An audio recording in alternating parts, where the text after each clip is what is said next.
Hi, everyone. Good evening and welcome. My name is Jessica Shea. I work at Old Mission Santa Barbara, and I would like to welcome all of you to the first of 3 talks in our 3rd annual virtual speaker series.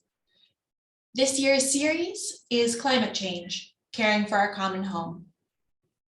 Before we begin, I would like to acknowledge that here in Santa Barbara, we are on the ancestral homelands of the Chumash people who have lived here for thousands of years. A reminder that all attendees are on mute and video screens are turned off. This session is being recorded and will be posted on our website. If you have any questions for our speaker, please enter them in the chat box at the bottom of your screen. I will be monitoring the questions and passing them on to our moderator to ask our speaker near the end of the program.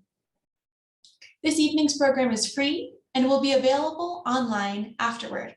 If you would like to support this program and educational programs like it, you can make a contribution. A link will be going out to you afterward.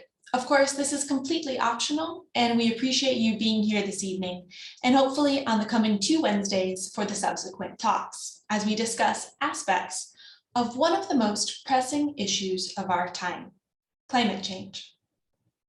As a Franciscan organization, Old Mission Santa Barbara is hosting this speaker series as part of our effort to respond to the cry of the earth and the cry of the poor, which is the title of this evening's talk. Our moderator for this evening is Dan Misleh, founder of the Catholic Climate Covenant. Dan spent 11 years in the Department of Justice, Peace, and Human Development at the United States Conference of Catholic Bishops. Dan is a graduate of the Master's in Theology program from the Franciscan School of Theology in Berkeley, California.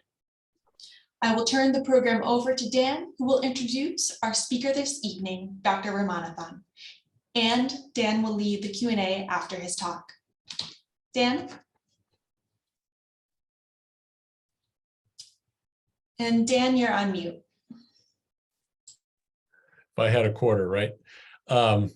Thank you, Jessica, and what a privilege it is to introduce Dr. Ramanathan, who I've known for several years now, and we bump into one another every now and then. I think the first time I met you, Ram, was at Notre Dame many years ago. But anyway, Dr. Ramanathan is the Freeman Endowed Presidential Chair Emeritus Professor for Climate Sustainability at the University of California at San Diego and Cornell Climate Solutions Scholar at Cornell University. He served as the science advisor for Pope Francis, for Pope Francis's Holy See delegation to the UN's 2015 Paris Climate Summit. He leads the University of California's Bending the Curve Climate Solutions Education Protocol taught at many campuses around the world. He now leads the Climate Resilience Project at the Pontifical Academy of Sciences at the Vatican. He is the recipient of numerous global awards, including the prestigious 2021 Blue Planet Prize. He discovered the greenhouse effect of chlorofluorocarbons and other heat-trapping pollutants and gases. His findings on non-CO2 global warming gases and black carbon soot have led to several successful climate mitigation actions worldwide, including the formation of Climate and Clean Air Coalition by the United Nations to mitigate short-lived climate pollutants. He was listed as Foreign Policy Magazine's top 100 global thinkers of 2014 and named 2013 Champion of the Earth Laureate for the Science and Innovation category by the United Nations Environment Program. He was elected to the Pontifical Academy of Sciences.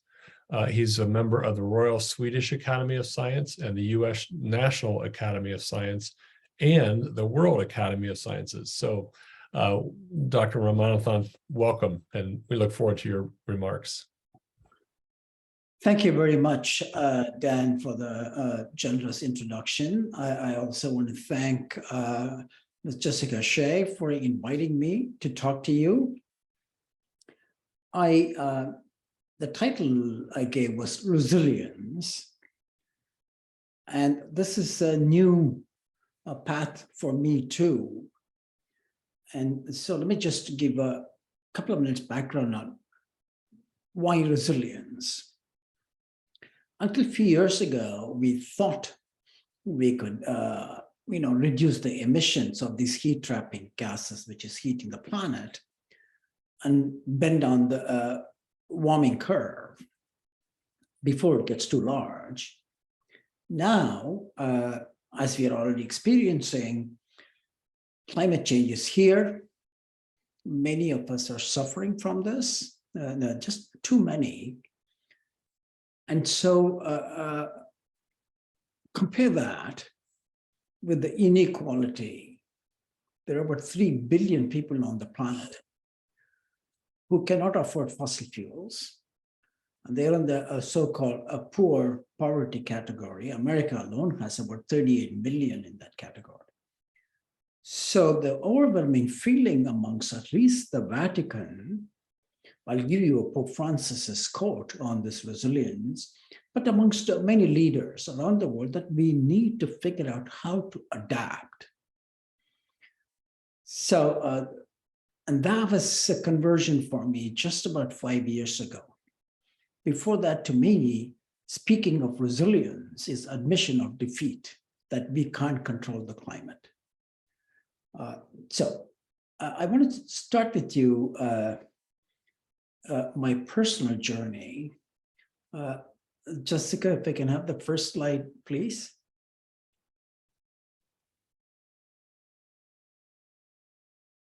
Yes. Do you think you can put it in the PowerPoint mode?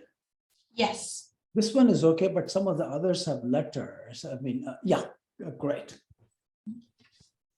So this is my the house next to my grandfather's house, and his house was, flooded and was ruined by an intense monsoon about 30 years ago. I took this picture when in 2004. I just turned 60 years old, and I wanted to go visit the place where I grew up. I spent all my summers here from the time I was 5 or 6 till I was 14, a teenager.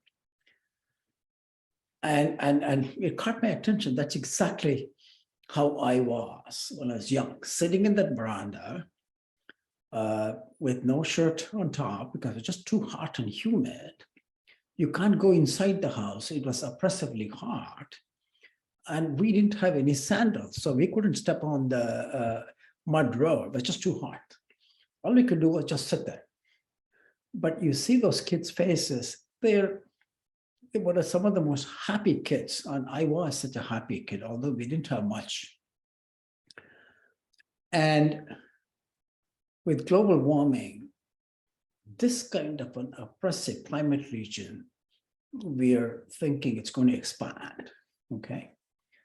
And for these kids and for me, adaptation would be just getting a pair of sandals so I could just run around the streets. But that's not where it stops, okay? So from there, my resilience journey started at the Vatican. If I can have the second slide, please. Yes, this was a conference of the mayors. I was part of the small organizing committee. And the Pope had just released his encyclical Laudato Si. And this preceded a meeting I had organized with an economist from Cambridge University in 2014. And we called it Sustainable Nature, Sustainable Humanity. To me, what was almost a game-changing moment was the Vatican said, great, but they added another phrase, our responsibility.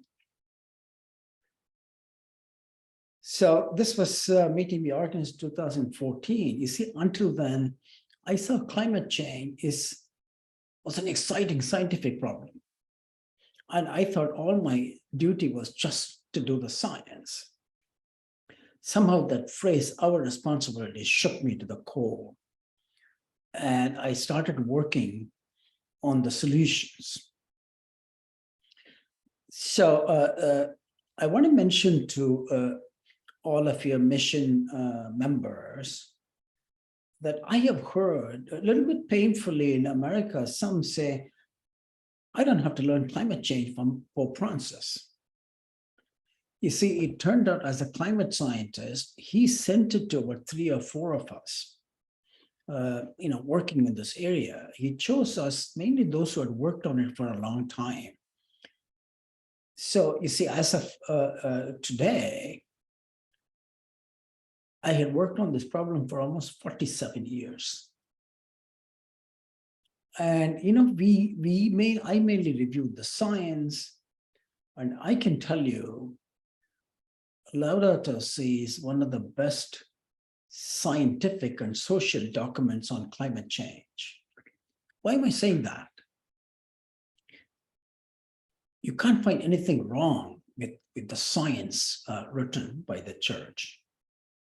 They wrote most, we didn't have any role in writing, but we just wanted to make sure that the statements could stand the test of time. And why it stands out, it's in my view, that was the first time the human dimension of the problem was graphically described. There have been thousands of documents. I myself have worked with many United Nations reports. We never really managed to capture the human side of it. Just to give you another small story, in 2014, in this meeting I said I organized, there were about 100 of us. And we were going to go to the Pope's residence and brief him, or the Pope's receiving palace, one of the amazing halls I've ever seen in my life. Fantastic frescoes, just, it's breathing of history. But on that day, Pope Francis was busy with the Time magazine, which had just proposed him as a Man of the Year. So we met him at the parking lot. I call it a parking lot pitch. I talked to Pope Francis about how most of the emissions are coming from the wealthy 1 billion population, about 15%. And I talked to him about the 3 billion in the world who are going to suffer the worst consequences, although their emission was just 5 or 6%. I can't claim that influenced Pope Francis. He listened very keenly and asked me what he can do about it. But I'm going to now pivot to the Laudato Si. If you ask me, you can just quote only one phrase from the Laudato Si. It's this, where he said the cry of the earth has to be heard with the cry of the poor. Okay. So this meeting of the mayors, I was in the organizing committee, so I had invited our governor, Jerry Brown. You can see his signature on the left-hand side. But it had mayors from one of the most mega cities from the world, and also some small cities. So my journey on resilience began there. That I started seeing this problem as a little bit getting out of our hands because we were not cutting the emissions. If I can have the next slide, please. So I want to take my entire course on climate change, to last for 3 months, into 30 seconds. So what is this problem, climate change? I want to start with a personal example that you probably fill your car, the gas, once every 2 weeks or once every 3 weeks. What happens to that liquid you put into your car? It burns inside the engine, and the fuel is nothing but what we call carbohydrates, carbon and hydrogen atoms attached together. When you burn it, the carbon combines with the oxygen in the air, becomes carbon dioxide. It's a gas. The problem with that is, once this gas comes out of your tailpipe, roughly half of it stays in the air for a century or more. Imagine that. It would then travel all around the planet. Every little CO2 we put out today would cover the entire planet as a blanket. Okay? So how much of this gas we have emitted as you see on the bottom, since the time Mr. James Watt invented his amazing improved steam engine, we had emitted 2.4 trillion tons. Trillion is 1,000 times billions, okay? Roughly about half of it is still in the air. That's about 1 trillion tons. So don't let my blanket metaphor fool you. There is about 1 trillion tons of carbon dioxide over our head.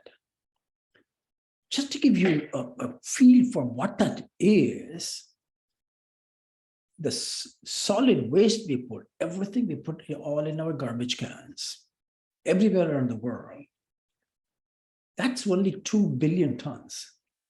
So this is 500 years of solid waste in the gas form over our head, trapping the heat, okay? So when you look at the magnitude of the heat trapped, I'm more surprised why the planet has not heated up even more. Unfortunately, that's only half the side of the story. About 44% of the heat trap is not from CO2, but from other gases. So this was my life's work. When I got into this in 1975, everyone thought it's just CO2.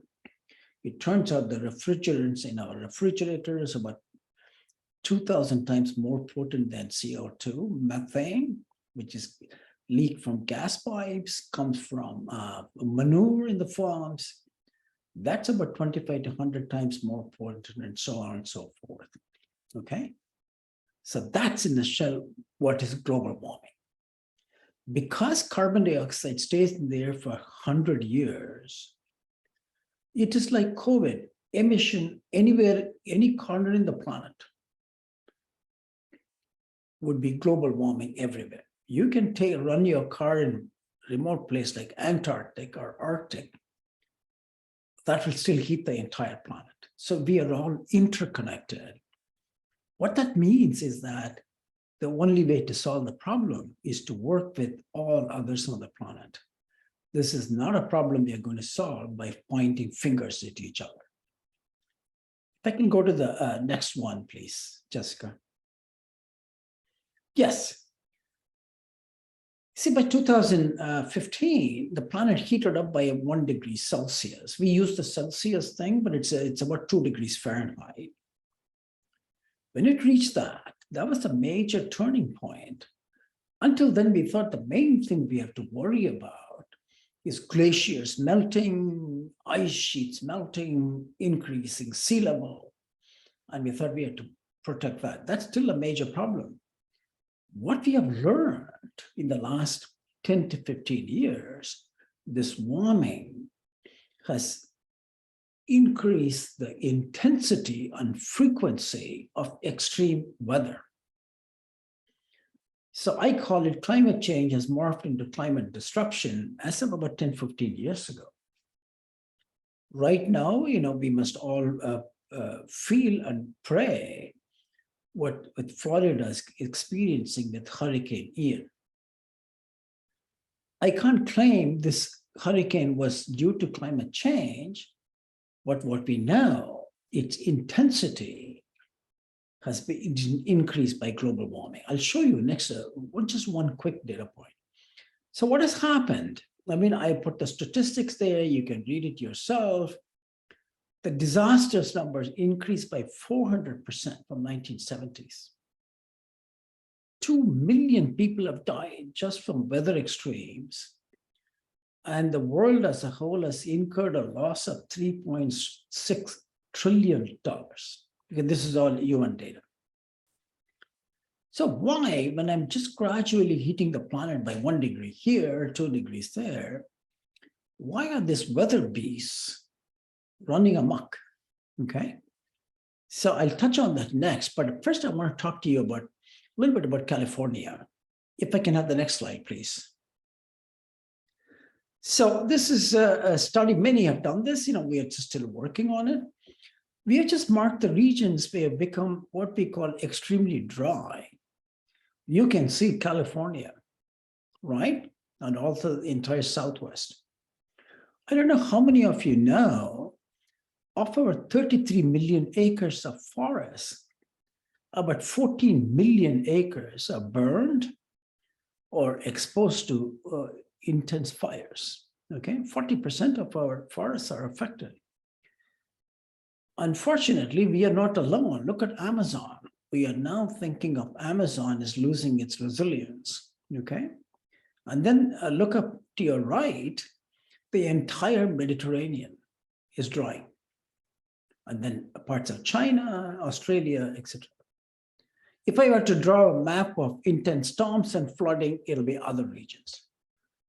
So everyone is impacted. Let me go to the next slide. I think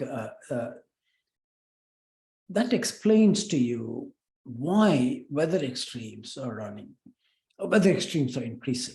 This is the study we did in 1989 in a journal called Nature. What we showed, using data taken all over the planet, the humidity is increasing by about 5 to 6% for each degree of warming. This is predicted by a fundamental laws of physics, okay? And we are seeing playing out. So why is the humidity causing the extreme? The humidity carries what we call energy, latent energy from the ocean. And it evaporates, you heat the ocean, it evaporates this humidity around 6%. And it takes the heat from the ocean and dumps in the atmosphere. It is this latent heating which drives all the circulations, including hurricanes, storms, etc. Okay? So why am I making a deep dive into the science? I want to convey to you how we know what we know. It's basically watching Mother Nature. She is telling us what's happening, okay? So there is not a trace of doubt in any of our scientists' minds that this is playing out because we have increased more of these heat-trapping gases. They are heating the planet. When you heat the ocean, it releases more humidity, and that releases heat to drive the circulation and the extreme weather, okay? The sad implication of this is that if we don't do anything about the emission, the warming is going to increase, and these sort of hurricanes, droughts, floods, and heat waves, mind you, and fires, all of them are going to increase. In fact, I remember when we had one of the most intense fires, then Governor Jerry Brown called me and said, "Ram, is this the new norm?" And he reminded me of this. A month ago, he called me. I told him at that time, I wish this was the new norm. If we don't cut emission, there is going to be no norm. It's just going to be every year, it's going to be worse than the previous year. If I can have the next slide, please, Jessica. Yes. So what's in store for us? In 2018, we predicted the warming, which was a degree by 2015, is going to increase by 50% by 2030. At the time we published, United Nations group of 1,000 scientists claim it's going to happen only mid-2040s. Now they are refined and changed their prediction. Now they're saying it's early 2030. So in about 8 years from now, give or take a couple of years, warming is going to increase by 50% compared to what it was 7 years ago in 2015. I'm thinking of that. Climate change will move into all our living rooms like COVID. So what do I mean by that? Everyone will experience it either directly or indirectly through their friends, colleagues, their own children, grandchildren, okay? So this is why you hear we have 10 years to bring down the warming. Next slide, please. So now I wanted to talk to you about the issue which is of most concern to me. I just gave the statistics, you can read it at your own leisure. 40% of the population, that's 3 billion people, earn less than $10 a day. I'm showing you a picture of a woman cooking her breakfast. This is the Himalayan village. I spent a sabbatical living in villages in India. I wanted to understand. And I started in southern tip of India and in my journey in the Himalayas. And I was a guest of this woman and her husband, and she has 2 children. Imagine Himalayas are so cold, this altitude is about 7,000 feet at this stage. She's still cooking with firewood. I just don't know how people like her manage in the winter. Now we are unleashing on her this climate change. And I give on the bottom the wealthiest and the upper middle income, which is about 50% of the population. They produce 85% of the heat trapping gases. The other 50, their role is about only 15%, but they're not going to be able to adapt. And my point is, if we, living in the West and in places like India and China, there are a lot of wealthy people. So this wealthiest 1 billion, if we don't provide for their adaptation through cleaner energy and this, they would be just forced to burn whatever is around them, including coal, oil, either to air condition their house against intense heat or protect them from flooding and things like that. Very few I have talked about, in the United Nations and other, my own colleagues I meet are seriously thinking about this problem, except the Catholic Church. This is all Pope Francis talks about, okay? And he has to. I pleaded with him. His voice has to be loudest as possible on this justice issue. But now Americans are talking about justice, environmental justice. In California, particularly, we are making new laws. So things are improving. May I have the next one?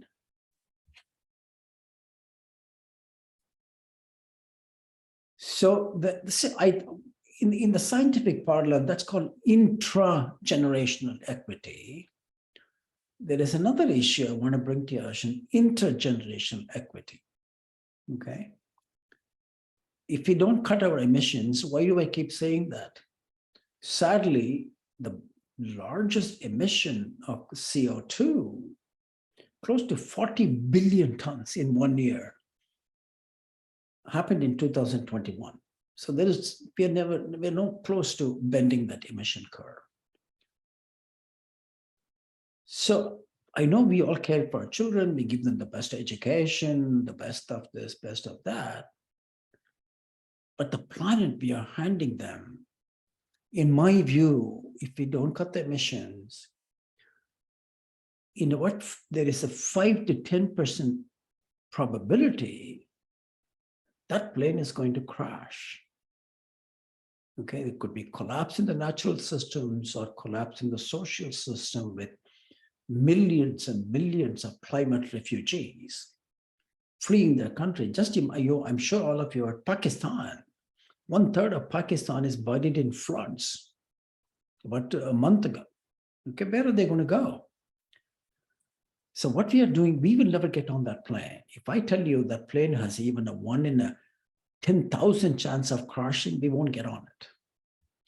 But our children and grandchildren, they have to get on that plane. That's our planet.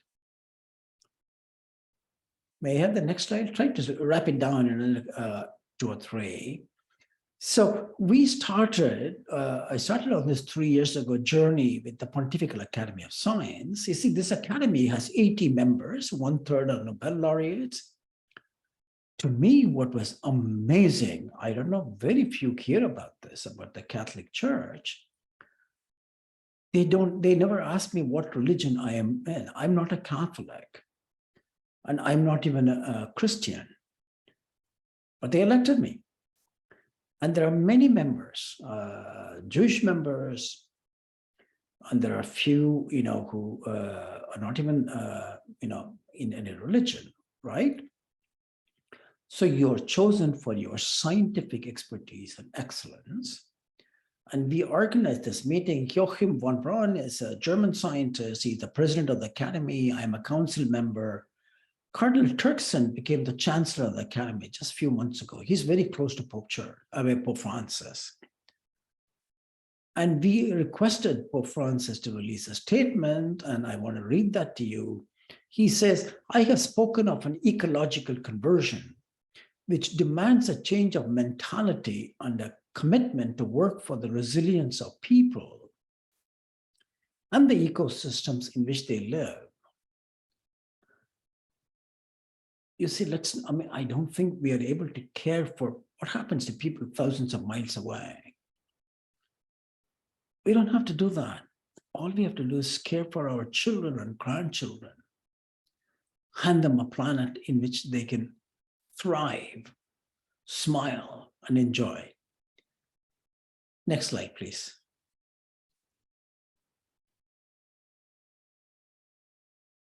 So this is what we're pushing. Resilience has three pillars. First is mitigation. We have to cut down the emissions. Okay, I'm not saying forget mitigation, go to adaptation. If we don't cut the emissions and reduce the risks, we would have reached beyond the limits of adaptation. Okay, we can adapt perhaps to 1.5 degree warming, I get it, or maybe even 2 degrees. More than that, that would push our limits to adaptation. Okay. And then transformation. We concluded, there were NGOs here, there were social scientists. This is going to require fundamental transformation, social and ecological transformation to make this happen. Okay. But we concluded it's doable still. So if I can go to the next slide. I'm going to skip it. This slide simply shows we know what to cut emissions and we know how to do it. It's a question of passing powerful top-down laws, and it's a question of the wealthy amongst us, super wealthy, to make it happen, finance this. That's all it requires: money and top-down policies. Okay, so I'm not going to delve too much on it. There are thousands of reports and tens of thousands of papers on this. Okay, so if I can go to the next one. I think my own journey which started is that I started an education program at University of California with the goal of educating 1 million climate stewards. I am nowhere close to that, but we have created an open source textbook, we have created a MOOC course, we have created a course in college, and we are trying to take them around. But what we need is an education program of the mass public, okay? And we need a politically neutral forum because climate change has become so politicized and Americans are divided on this. I have been advancing the role. I hope there'll be some questions. We can discuss this, and I'd certainly like to hear Dan's, Misleh's views. I think faith-based gatherings offer a politically neutral forum. I'm not saying that those who go to church are not political or go to temples or synagogues. Of all the forums I can think of, that is the least politically neutral forum. We've got to unpack climate change from all the things that divide us Americans and see that we are handling a humongous problem. We are handing over a humongous problem to our children and grandchildren. So maybe we can advance the next slide. I may skip that and go to the next one. This is a question I'm asking all of you. Who is responsible? How do we unplug climate change and unify Americans? How many people can we protect? Have we come to the point where we have to discuss these kind of really vexing issues and what part of nature can we protect. This is, I think, beyond climate scientists' expertise. We need scholars in humanities, arts, faith leaders, economists, political scientists, legal scholars, politicians. We all have to get into the same room. I feel, I hope I'm not putting too much responsibility on you. I feel faith gatherings, particularly churches, could play a major role in bringing us all together. Then I'm going to, I think I'm done, and thank you very much. Well, thank you, Ram. That was those are quite the challenges that you laid out for us, and as always, just an excellent presentation. And you've been at this for so long, almost half a decade. It's amazing that you still can smile. So, one question that I guess I would have, and someone else asked this as well, is there still hope? It seems like we've got an awful lot of greenhouse gases sort of baked into the atmosphere. As you said, some of these will take 100 years to dissipate. So, I've always heard it's like turning, you heat up the oven to bake some bread, and then the bread's done, you turn the oven down, and it takes a while for that oven to cool down. But we're talking on, decades of cooling as opposed to, an hour. So how do we, where's the hope in that? How do we get to a place where we can begin to think that we may have a handle on this, and we may potentially avoid the worst consequences of climate change, or can we? I'm glad you asked that question. That was my last slide I skipped. So I'll give you some examples. So mine is just not a false hope, a fool's paradise, telling everyone down that cliff saying that it's going to be fun. No, I'll tell you where the key data points are.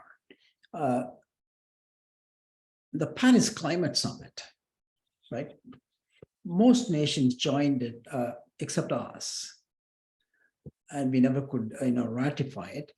But we now have a $350 billion program that addresses cutting down the emissions, and also some for adaptation, okay?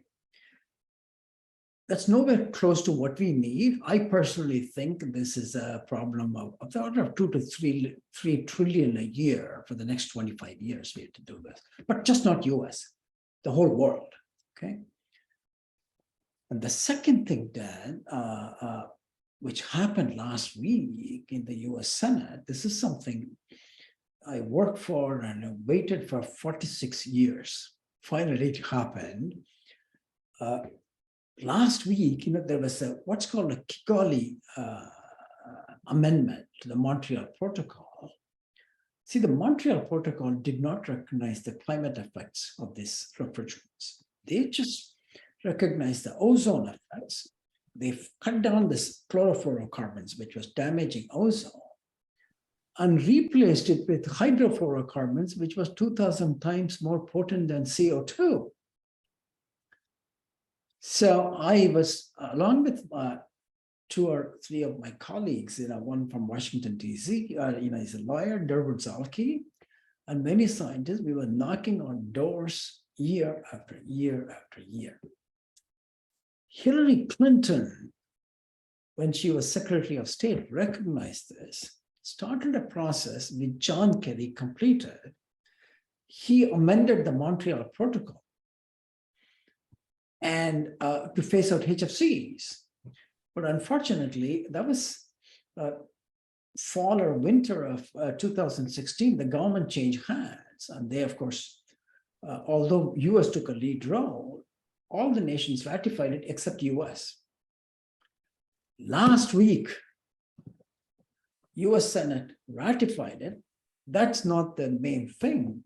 18 Republicans, including Republican Mitch McConnell, voted for it.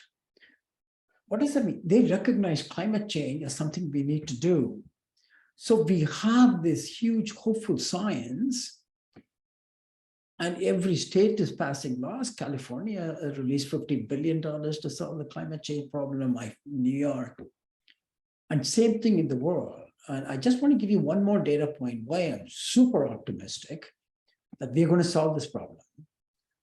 This Monday, State Street manages $5 trillion, and they're the biggest handler of what they call consolidator, about 35 trillion.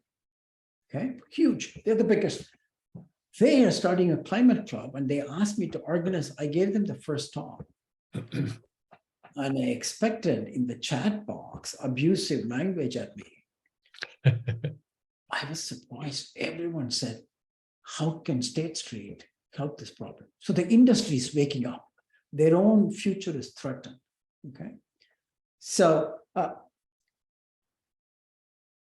when I'm hitting, I'm 77. I don't know if I'm going to survive till 2030, but you will all be there, and you can see if my prediction came true or not. You're going to cross the 1.5 degrees, and the whole world will wake up. And I think America will be unified, because we would be, it's going to come at a huge cost to us. People would suffer, just like Floridians, Kentucky flood, so many. But I think that will be the all hands on the deck moment. So I think the momentum is there. By 2030, we would have passed all the laws. It's still not too late, but we have to start now. Yeah, thank you. Yeah, it's interesting. I have worked in this since 2006, founding Catholic Climate Covenant, and then as its executive director. And one of the challenges that we've always had was with our pastors, and frankly with many of our bishops. They're just not quite on board, even though there's Laudato Si, and now there's this program that we're helping to run for the Vatican, the Laudato Si Action Platform. So about the same time that the encyclical came out, I tried to answer the question, how do we get pastors to take this seriously? And the fact that we have Genesis, we have Pope John Paul II, we have Benedict the 16th, and certainly Pope Francis, and the US Catholic bishops who wrote a statement on climate change in 2001. What more do you need, Father? But that didn't seem to be enough. So what we did was we created what we call Catholic Energies, which is to help Catholic institutions adopt solar and energy efficiency projects. And so we've been doing that around the country. We had one project here in the Archdiocese of Washington, D.C., where it's a 2 megawatt ground-based solar array, largest solar array in the District of Columbia, saving Catholic Charities $250,000 a year in electric costs. And then there's the company that owns that system, because it's a power purchase agreement, has to pay $185,000 a year as a lease payment, which is going to offset the cost of a convent and a hospice center on that same property that's run by Mother Teresa's nuns.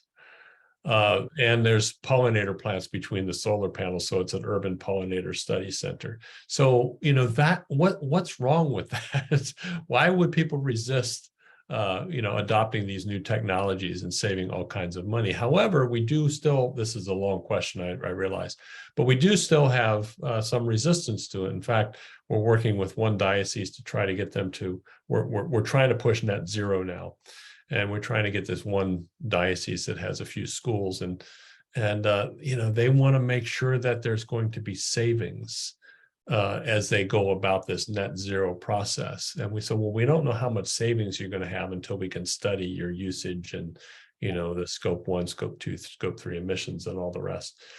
So there's still this sense that if there's nothing in it for me, why would I engage? So I guess the question is, how,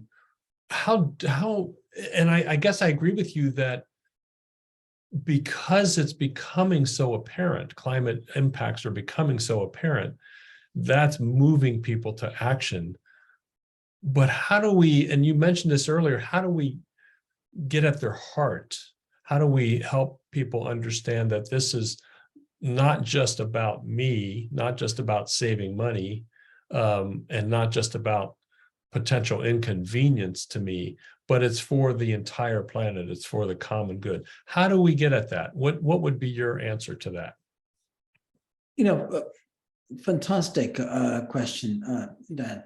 The first thing I want to say is that you gave me hope in what you are doing at the individual parish level, bringing in net zero emissions.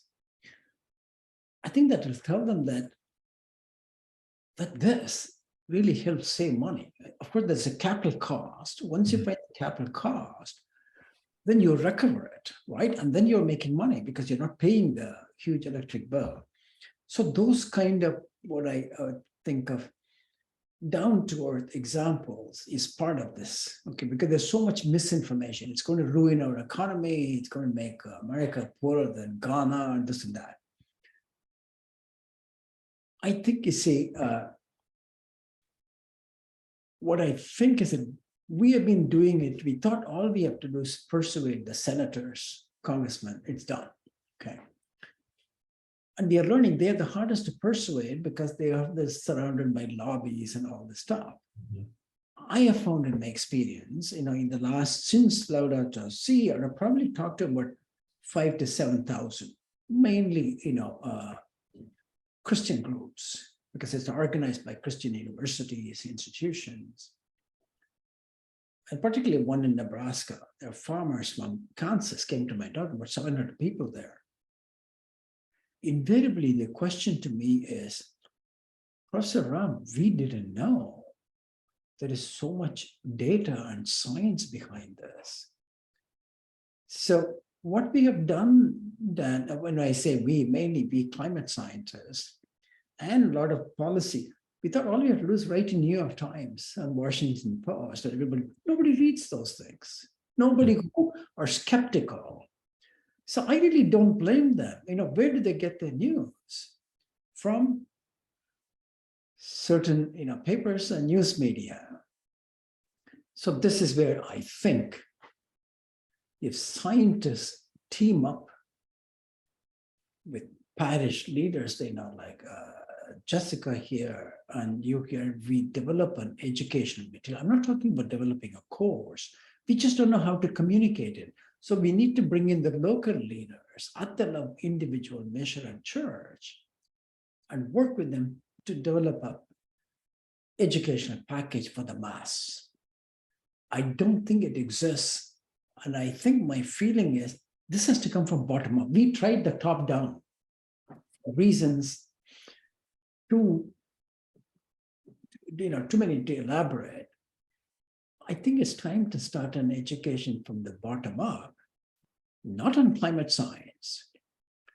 What's happening and what's happening to them? You see, in California, I worry very much when that 1.5 degree warming comes. Very few of the homes are going to be insurable, or they'll be astronomical. Right.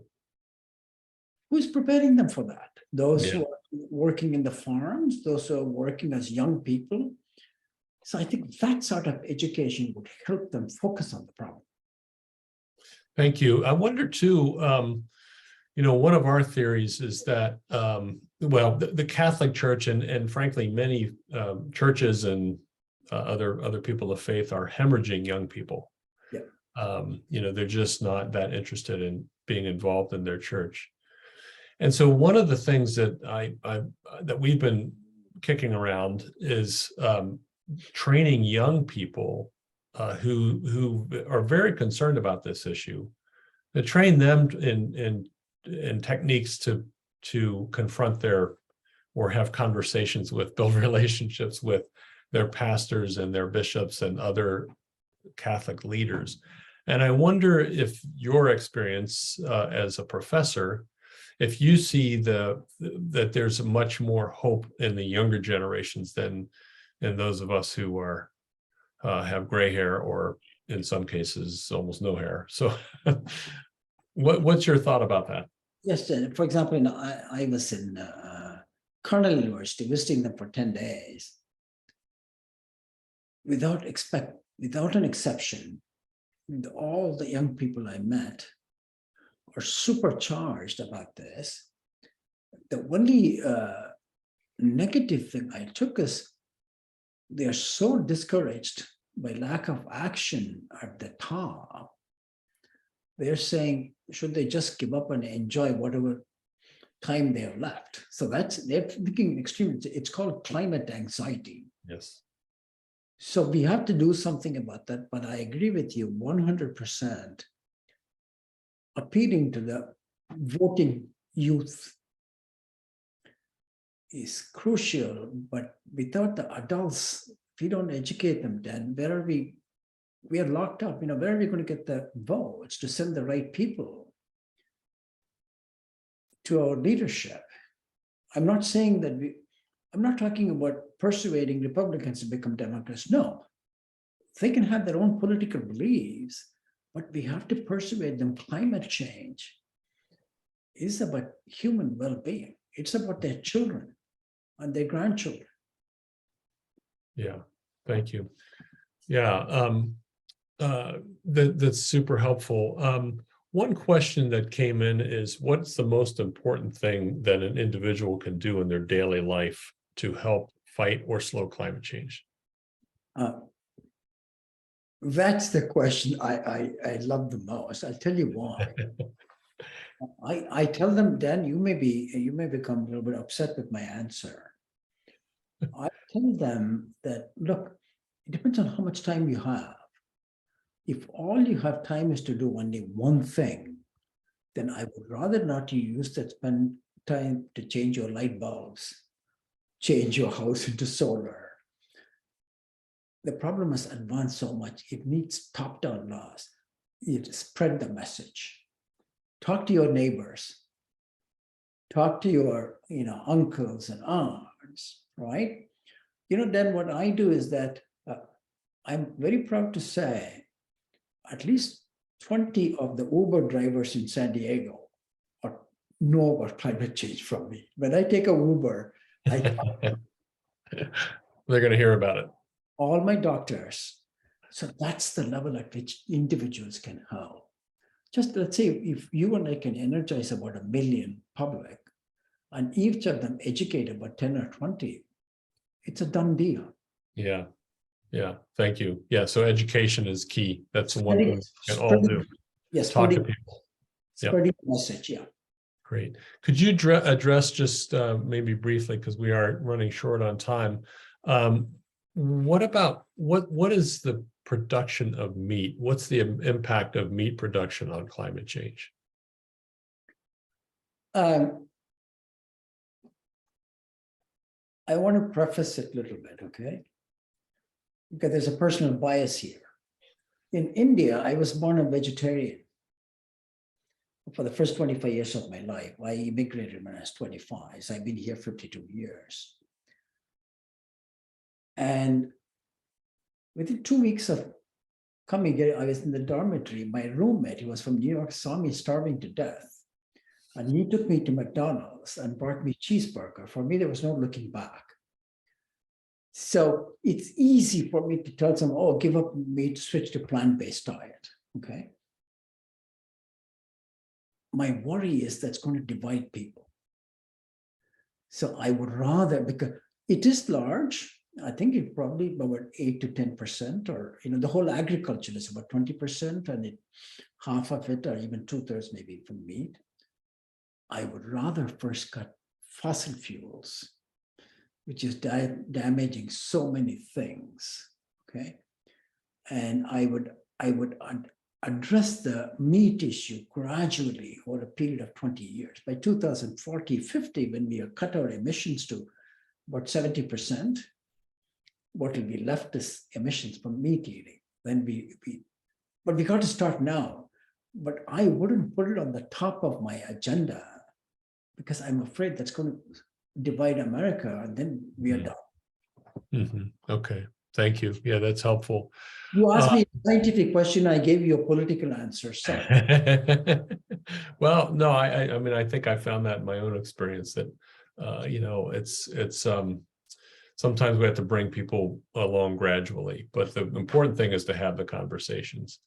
So what is your, when you're riding with the Uber driver or you're speaking with others, what's your elevator speech? How do you, if you have just a few minutes to tell someone about climate change, what do you say? How can that help us? I love Uber because I have at least 20 minutes. I don't have to condense it to an elevator.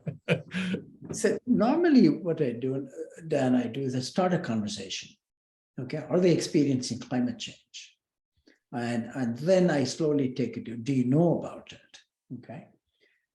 And our Uber drivers, interestingly, a third of them are retired. They're over 60. They're just doing it as what they call a gig. Okay. Yeah. And of course, I'm living in a bubble here. Everyone knows about climate change. They're sympathetic. Okay. It's not a hard audience for me to persuade. But what I invariably found is that they don't know the urgency. Okay. They still tell me, yeah, I'm worried about the sea level, but you know that they're saying sea level will rise by 2 feet by 2100. He said, I'm not even going to be around then. And then I'm thinking, what is 2 feet? So I take the conversation around extreme weather. Immediately they get it. So I think that's what we need to do. A little bit change our conversation, that it's not a 100-year problem. It's a 5-year problem. See, that's why I focus on 2030. Yeah. They immediately get it. So we have to change our dialogue, the conversation to immediate stuff, and then start as an exchange. But most of my job, Dan, is that they think most of it is, you know, theoretical models and, you know, junk science. So I tell them about how we know what we know. You know, I tell them about ships collecting data, satellites. And I'm not claiming that's the only way to start communicating, but that's my way. Yeah. That's But very I also tell them, particularly to churchgoers, which they really appreciate, it gets them to think about it. I tell them there are a lot of things about the earth we don't know. And I tell them it's an uncertainty which worries me. It could go both ways. But I did tell them, we scientists don't know everything about what's happening. And then they relax. Yeah. A little humility. Yeah. Well, thank you very much. I also wanted to just say that I think your idea about a parish or a church being a safe space to have these conversations is really important. And we ought to take that charge from you and really have some conversations where people don't have to get on their political soapbox, but we can come at it from the point of view of faith. And I also agree with you, of course, that Laudato Si is one of the most important statements about the environment ever written. So obviously, it's something that I study regularly. But we're actually out of time, and Jessica has been flagging me over here, so I'm going to turn it back over to her. But just to say thank you so much, Ram, for your wisdom and for your dedication to this issue. And I always learn something new whenever I speak with you, so it's wonderful. Thank you so much, Dan, for moderating it. Yeah. Thank you both so much. Thank you, Dr. Ram. Thank you, Dan. Really appreciate both of you in supporting and presenting and moderating this evening. And to everyone attending, thank you so much for being part of the conversation. I dropped a few links in the chat. One is a link if you would like to donate to help support programs like this. Another is a link to our upcoming Mission Moonlight Barbecue Genes and Gems on October 22nd. So please stay involved with the community. Let's keep the conversation going. Next Wednesday, October 5th, and the following Wednesday, October 12th, we have 2 more great talks. October 5th, we have Brother Keith Douglas Warner. And on October 12th, we have Cassandra Carmichael, who will be moderating a group of panelists. Thank you all so much and have a beautiful evening. Thank you. Thank you. Bye-bye. Bye.